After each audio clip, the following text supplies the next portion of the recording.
Bueno, pues buenos días a todos.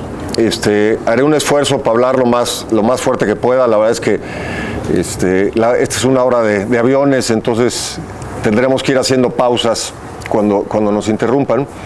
Pero pues sean todos bienvenidos al Parque Ecológico Lago de Texcoco, al área natural del Parque Ecológico Lago de Texcoco. Y bueno, pues en un día particular, nubladón, pero que les va a tocar ver justamente ese cambio que se da en las estaciones en esta zona.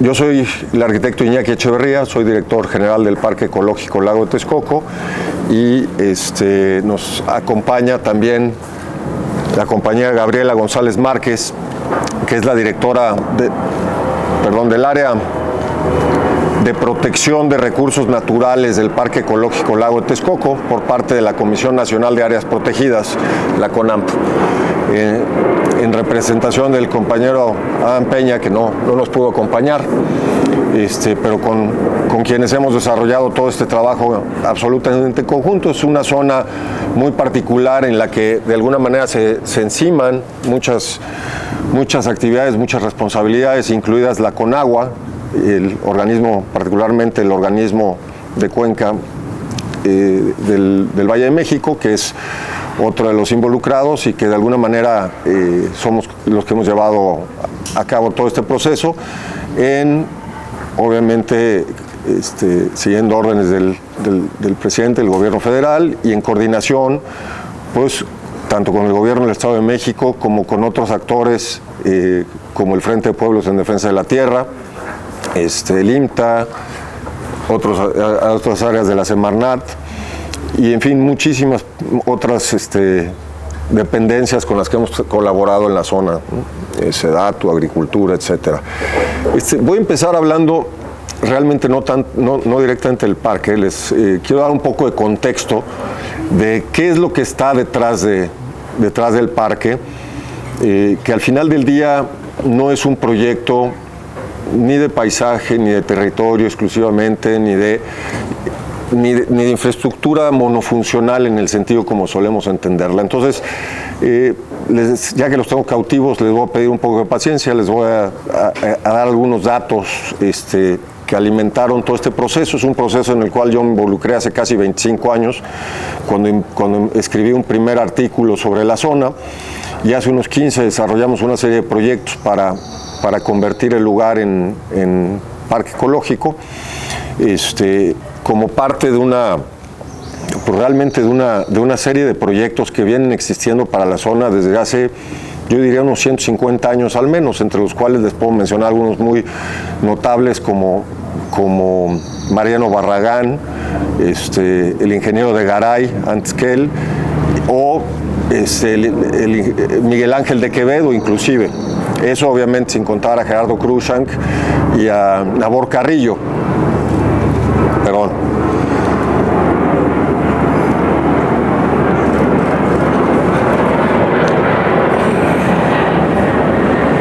Entonces,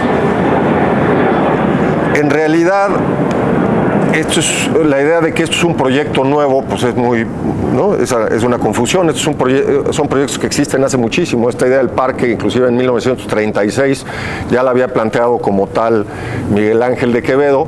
Y entonces lo que estamos haciendo, lo que hicimos fue de hecho retomar de alguna manera esta ascendencia de proyectos para operar en la zona.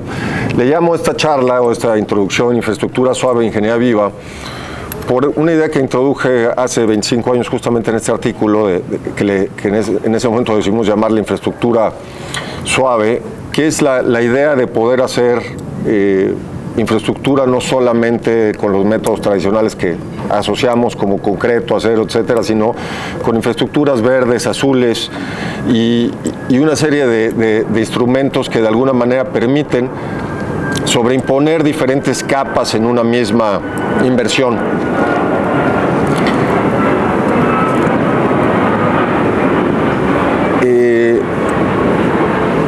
El artículo se llama La lógica de un jardinero, y a lo que se refería un poco, un artículo muy técnico, digamos, más enfocado a profesionales del diseño, pero lo que se refería a la idea de que podemos aprovechar estas inversiones para crear y a aportar valor. Entonces, además de mantener las regulaciones, las funciones que ya existían en la zona de regulación hidrológica, pues las podemos aprovechar para crear hábitat,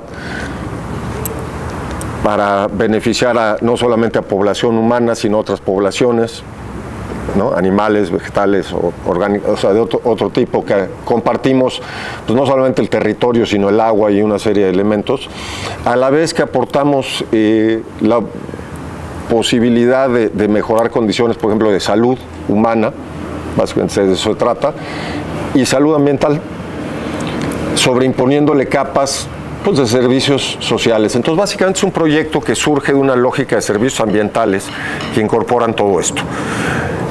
La lógica de un jardinero venía de la idea de construir, digamos, a partir de lo que las cosas son, y no tanto tratar de imponer una imagen sobre el territorio de algo prefigurado y no entendido, sino algo que surge de lo que las cosas pueden ser con mayor facilidad en el territorio donde se encuentra. Entonces le llamamos la lógica de un jardinero, del coautor con el que escribí este texto y yo, tratando de hacer una metáfora de alguien que entiende el suelo, que entiende el sol, que entiende el agua, que entiende el tipo de plantas que pueden crecer en un lugar y conforme a eso empezar a proponer lo que puede suceder. Ahora, algunos datos que nos llevan a pensar en todo esto: simplemente entre 90 y 2015 la población humana prácticamente urbana, se duplicó, y la huella urbana, este número ya al día de hoy es prácticamente triplicó. La diferencia fue más extrema en países en desarrollo como el nuestro, en que prácticamente fueron 2.5 veces ya hoy, y el área urbana es casi 3.5. Estos son promedios. Si lo llevan ustedes a condiciones más extremas, pues es todavía más. En ciudades que crecen rápido, como Tijuana, como Cancún, como Querétaro, es todavía mayor. Entonces, desde hace muchos años, pues nos dimos cuenta que para el 2030 van a existir ya más de 40 megaciudades en el mundo. Son ciudades que tienen más de 10 millones de habitantes. Con lo cual la Ciudad de México pues realmente no es una cosa que iba atrás, sino más bien íbamos adelante, y lo único que estábamos haciendo era ser punta de lanza en un proceso que se va a mantener básicamente hasta el 2050, o va a llegar a un pico en el 2050, en donde se estima que la población mundial puede llegar a 9.000 a 10.000 millones de personas. Y esto no va, a receder hasta el 2100, en cual momento vamos a ser ya prácticamente un 95% de habitantes viviendo en una condición de lo que hoy llamamos ciudad. Que eso pues, puede ser ya algo muy abstracto. ¿Por qué? Porque pues, ciudad es una ciudad pequeña, como podría ser en Alemania Heidelberg, aquí una ciudad pequeña como cualquier ciudad que consideramos arriba de 5.000 habitantes, o una región metropolitana en China que abarca 3 ciudades y que son ya 120 millones de habitantes solamente en esa región metropolitana. Entonces, los retos que implica el habitar de esta forma, pues, en muchos sentidos son relacionados con la población y la habitación y una serie de cosas, pero sobre todo con la infraestructura. Es cómo van a sobrevivir estos territorios urbanos. Y en ese sentido, la infraestructura es donde se tiene que innovar. Les voy a platicar nada más de algunos ejemplos, ¿no? Por ejemplo, la seguridad alimentaria. En un mundo de 10.000 millones de personas, hablo de billones, pero de estos billones que se entienden internacionalmente, que son los americanos, ¿no? 10.000 millones. En términos actuales, a nivel global, pues implicaría más o menos un 70% de incremento en la producción de alimento. Sin embargo, ¿no? Y estos son algunos datos duros, del 100% del agua dulce en el planeta, que es solamente el 3% de todo el agua que existe en el planeta, la tercera parte es accesible, el resto no, el resto está congelado en los polos, o es agua salada o demasiado dura y demasiado profunda para extraerla. De este 1% de todo el agua disponible que existe en el planeta y dulce, el 75 al 90%, dependiendo del lugar donde estemos hablando, se utiliza y se destina a producción agropecuaria. Con lo cual, pues, no es algo sostenible para el incremento del que estamos hablando. Y bueno, la solución de la desalinización pues, es parcial. ¿no? Y relativa, porque finalmente la cantidad de energía que se requiere es demasiado alta. Si le hacemos caso a Molly Young, que es una ingeniera especializada en esto y que asesoraba al equipo del presidente Obama en temas de seguridad alimentaria, no sería suficiente ni toda la energía solar que recibe el planeta con tecnología previsible de aquí a los próximos 25 años. Por otro lado, los residuos que genera la desalinización pues pueden generar problemas. El regresarla al mar simplemente en orillas pues puede cambiar la química de los cuerpos marinos y acabar también o de alguna manera complicar los ecosistemas que existen en la zona. Sin embargo, pues hay un chorro de cosas que se pueden cambiar de todo esto, ¿no? Que son una serie de ineficiencias. Por ejemplo, en el caso de la producción alimentaria, pues cerca de 1.3 billones de toneladas, otra vez 1.000 millones, hablando de miles de millones, se desperdician o se pierden al año. Se desperdician en condiciones de abundancia o de riqueza, se pierden en condiciones, digamos, de pobreza, donde no hay infraestructura adecuada, como logística, refrigeración, distribución, etcétera. Esto pues es grave porque las zonas, además, donde puede crecer o se le puede dar este incremento alimentario, pues generalmente son zonas como el Amazonas, como Centroamérica, como el centro de África, o el norte de Estados Unidos y Canadá, donde son zonas tradicionalmente de bosques y selvas, etcétera. Entonces el impacto pues es muy negativo. Esto lleva además a otras cuestiones, por ejemplo, como la contaminación de agua y la eutrofización, que es básicamente contaminación por nitrógeno, que es algo muy curioso, ¿no? O sea, nosotros tenemos un buen ejemplo de cómo manejar el proceso de alimento y demás, que es una bomba que exprime todo lo que consumimos, le saca el agua, separa sólidos, lo manda por dos conductos, los vuelve inertes y de hecho los vuelve productivos. Uno lo vuelve abono y el otro lo vuelve riego. Y sin embargo, pues nosotros vamos y lo regresamos no solamente al agua, sino además al agua limpia. Y en muchos casos, no solamente eso, sino que no se trata localmente, sino que se manda a nuestros lagos, ríos y mares. Y esto estamos hablando no solamente de los nuestros en México. Cuando hablo de eso estoy hablando a nivel global, lo que provoca pues, unas condiciones extremas, como estas, por ejemplo, que compartimos con Mumbai o con cualquier otra ciudad grande del mundo, en donde la contaminación pues, genera una serie de situaciones graves. La contaminación por nitrógeno, que se da básicamente por fertilizantes y por orgánicos en los drenajes, pues exacerba crecimiento de algas, ¿no?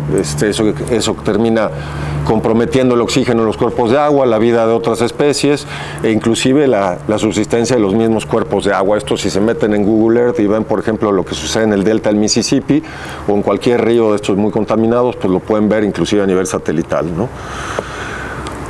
Evidentemente residuos sólidos, ¿no? Y pues todo esto ha llevado a una situación dramática que ya le llamamos cambio climático y que simplemente en 2019 pues, generó inundaciones que causaron 46 trillones de dólares de pérdida, otra vez hablando en estos miles de millones. Pero más importante, casi 4.500 personas muertas, que en ese año fueron la mitad de las personas que murieron por desastres naturales. Y ya para 2023, las inundaciones relámpagos simplemente en Siria mataron a 5.000 personas. Esto con la contraparte irónica de que hacia el 2050 cerca de 1.800 millones de personas en el mundo vamos a vivir en situación de escasez de agua extrema y una buena parte del territorio mexicano está en esas condiciones. Entonces, son cosas que necesitamos, digamos, entender y atender y en las que se inserta el proyecto. Voy a terminar más con un último ejemplo que tiene que ver con la movilidad, ¿no? En cuanto a retos que representa este nivel de urbanización a nivel global. Hace unos años con alumnos de posgrado hicimos un cálculo, ahí es un estimado a nivel mundial de cuántos millones de kilómetros existen pavimentados o de concreto y estimamos que son 65 millones de kilómetros. Esto equivale a una inversión de 70 trillones de dólares. Entonces, me pareció que esta infraestructura dura, pues es fácil hacerla parecer algo que es deseable y funcional si se le invierte tanto dinero, ¿no? Pero la realidad es que el grueso de los del valor ambiental en el planeta que todavía subsiste, que son las manchas azules que ven aquí, son las zonas que no tienen caminos todavía y donde realmente no ha llegado esta idea o esta noción de progreso. Entonces la idea es, mi idea es que de alguna manera podemos replantear estas ideas de lo que puede ser la infraestructura o lo que inclusive pueda llegar a ser. Porque además toda esta inversión y todo este esfuerzo para transformar el planeta se ha dado en una situación muy curiosa, y esto acabo con esta, que es un poco en serio, un poco en broma. La uso sobre todo con jóvenes que andan tan angustiados de que el cambio climático nos va a acabar y no hay nada que hacer. Es decir, bueno, en todas las iteraciones de la naturaleza, hasta donde yo conozco, no ha habido nunca un bicho con ruedas. Con lo cual, inclusive, vivimos un momento en donde se vale replantear cualquier paradigma, hasta el de la rueda. ¿Qué me refiero con eso? Es un momento en donde las ideas, la creatividad y la innovación se vuelve crucial para garantizar la subsistencia en buenas condiciones, no solamente de la especie humana, sino de todos los que compartimos el planeta. Entonces, esto básicamente es decir que no podemos seguir habitando de la misma forma. La infraestructura basada en modelos naturales son 50% más efectivas en costos que las grises o las duras, y generalmente agregan más de un 30% de valor agregado. Sin embargo, a nivel mundial, en 2021, por ejemplo, solamente recibieron el 0.3% de la inversión global. Y eso, perdón por la introducción tan larga, pero es lo que nos lleva directamente al Parque Ecológico Lago de Texcoco. O sea, el Parque Ecológico Lago de Texcoco es un proyecto que se inserta en el contexto de cambio climático. Perdón.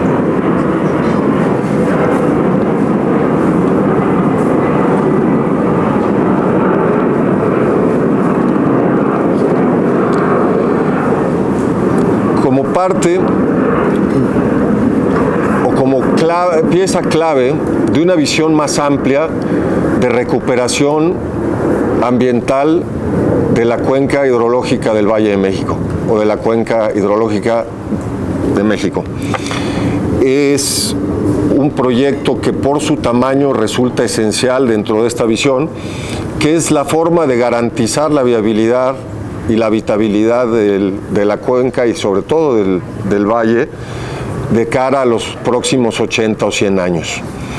Y solo les enseño esta imagen que me permite hablar de dos cosas trascendentes para el proyecto. Una es esta idea de este tema de cambio climático, que creo que afortunadamente hoy ya prácticamente no se niega. O sea, la discusión va más centrada en si estamos o no vinculados los humanos, pero ya vemos que es cada vez menos la gente que se cierra a las evidencias tan claras. Y esta foto lo que muestra son los volcanes hace 15 años, más o menos, cuando trabajamos por primera vez formalmente en esta zona a nivel de proyectos, cuando todavía los volcanes tenían nieve permanente, y pues lo podemos contrastar con la visión de los volcanes hoy, cuando hace 3 años ya se declaró desaparecido el último glaciar o el glaciar del Iztaccíhuatl. Por otro lado, es una imagen muy bella, y ese es otro de los ejes del proyecto, es la belleza, pero la belleza entendida como una expresión de salud ambiental, de salud de la cuenca, de salud de los que la habitamos. Y bueno, con eso termino la introducción. Voy a pasarles un video muy corto, para no colgarnos, porque es una presentación muy larga, y quiero que tengamos tiempo de hacer un buen recorrido. Perdón.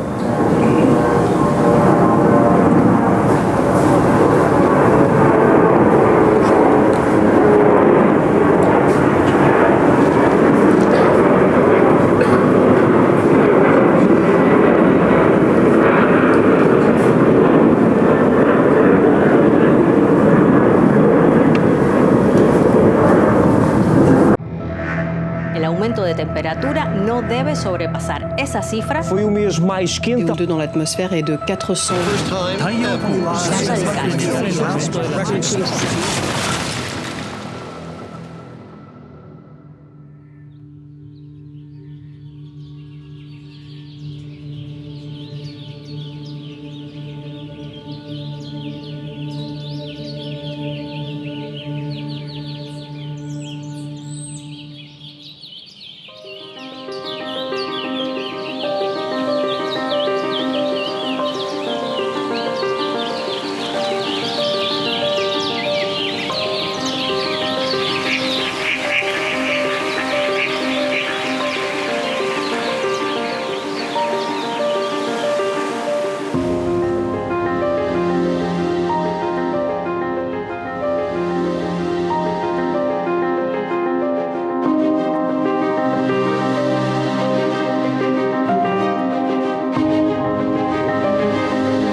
Parque Ecológico Lago de Texcoco. Es un proyecto clave en la restauración ambiental de la cuenca del Valle de México. Es un proyecto que le pertenece al valle y en muchos sentidos más a las comunidades rural y agrícola que hay en la región y que es parte indispensable de un proceso de restauración más amplio.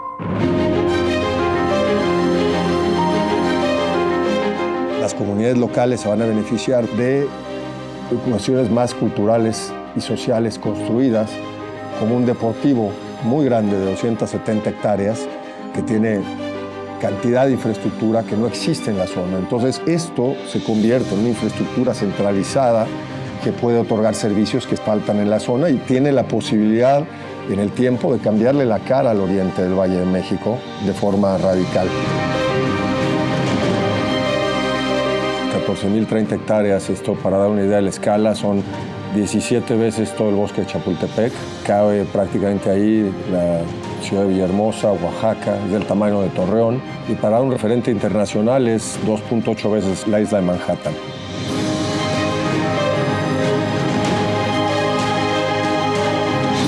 En el contexto de cambio climático se vuelve clave para garantizar viabilidad al Valle de México de cara a los próximos 80 o 100 años. Sin duda, dos de los mayores retos, además del poblacional, es la temperatura y el tema del agua. Entonces, recuperar la salud ambiental del Valle de México pues, es uno de los grandes ejes del proyecto.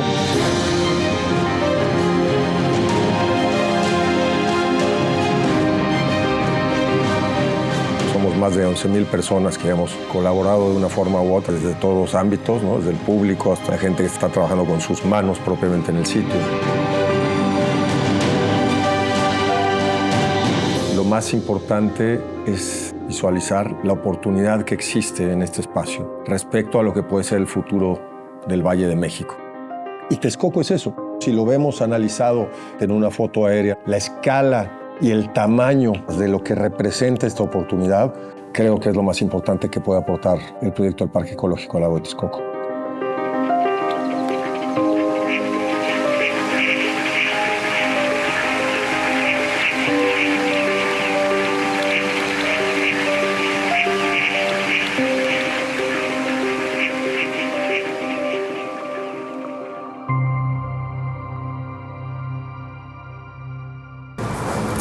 Antes de pasar la palabra a la compañera Gabriela, quisiera nada más no dejar de comentar que esta es una primera cápsula de algunas que iremos haciendo, en donde en esta pues, explicamos una primera visión quizá más centralizada. Después empezaremos a transmitir las visiones de gente precisamente que ha trabajado en esto. Somos muchos, ya más de 11.500 que hemos participado en este proyecto, y en el que se han invertido más de 5.500 millones de pesos. Entonces, esas diferentes voces y caras van a irse poco a poco comunicando y van a quedar sin duda plasmadas, cuando menos en el edificio de visitantes, que a través de un muro donde se va a reconocer el trabajo de todos y cada uno de los que han trabajado en este proyecto en estos 6 años. Les agradezco muchísimo la atención y los dejo con la compañera. Hola, muy buenos días a todos. Mi nombre es Gabriela González Márquez. Me toca llevar la parte de la dirección del área de protección de recursos naturales Lago de Texcoco, el cual, bueno, justo fue decretada el 22 de marzo de 2022. Ya tenemos casi 2 años y medio de trabajo, justo de manera conjunta con las diferentes instancias, como lo son el INTA, con los temas de hidrología, justo para lo del manejo del agua, SECADESU para la parte de educación ambiental con las escuelas públicas que han tenido la oportunidad también de venir y visitar el sitio, pues con la Semarnat como cabeza del sector, justamente con PELF, con el OCABAM por parte de Conagua, perdón, es que pasan los aviones, con Con Conavio también nos hemos estado pues también coordinando para la parte biológica de monitoreo, en especial para el tema de aves en la zona. Entonces, a lo largo de estos 2 años hemos estado trabajando de manera conjunta tanto con las instancias como con las comunidades, que también son parte fundamental para este trabajo de restauración que se ha estado realizando. Y que bueno, es importante resaltar justo ese trabajo en el que, si bien nosotros como gobierno hacemos el mayor esfuerzo por ir trabajando en la restauración del espacio, es importante también el involucramiento de las comunidades en todo el proceso, que van desde las cuestiones de los monitoreos comunitarios, que son con quienes hemos estado trabajando con algunos grupos de jóvenes. También contamos con una pequeña brigada para la atención de contingencias ambientales, en el caso, como lo hemos visto en meses pasados, y que también por temas de sequía nos ha dado, pues a nivel nacional, ¿no?, una gran problemática, la atención a incendios en este caso para nosotros aplica en los tulares, en los pastizales, que es una de las ecosistemas que mayormente tenemos en la zona. Pero también esta parte de el ir ganando pequeños espacios, como es en la Ciénega de San Juan, con la conformación en un inicio con pequeños bordos en las que podemos ir justo teniendo estos nuevos sitios de hábitats para las aves, ¿no?, que es uno de nuestros objetos de conservación que tenemos en el área. Como lo pudieron ver en el video, hay una gran presencia de aves, tanto playeras como acuáticas, en la zona, y que bueno, es lo bonito del sitio, ¿no? Entonces, son parte de las cosas que hemos estado haciendo. Digo, es un proceso mucho más largo, el proceso de restauración, dado que por años las obras han estado encaminadas para la desecación del lago. Entonces, en este caso, justo es el cómo revertir todo este tiempo de poder ir ganando de nuevo pues espacios de hábitats para las aves, de espacios en los que también las familias van y conviven en determinados sitios.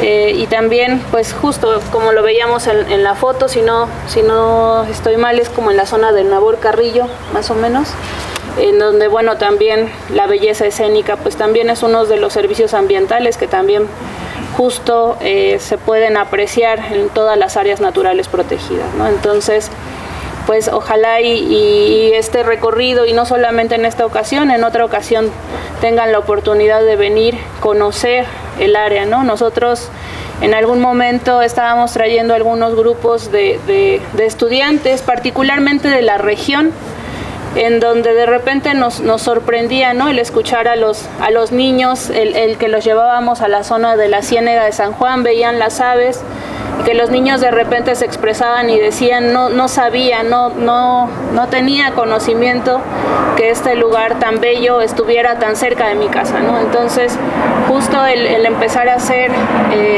conciencia del cuidado de estos espacios, y que bueno, todavía nos falta mucho por hacer. Sin embargo, pues lo que se ha empezado a realizar pues es muy valioso, ¿no? Y justo como comentaba el arquitecto Iñaki, hay mucha gente que ha estado trabajando en pues el cuidado, en la conservación, en la parte de la restauración de la zona, ¿no? Entonces, por mi parte, pues es eso, el expresarles que, bueno, en el área de protección de recursos naturales, pues son bienvenidos para venir, conocer pues todas estas áreas, y que también nos ayuden en la difusión del cuidado de la zona, ¿no? Entonces, por mi parte sería todo. Gracias. Gracias a todos.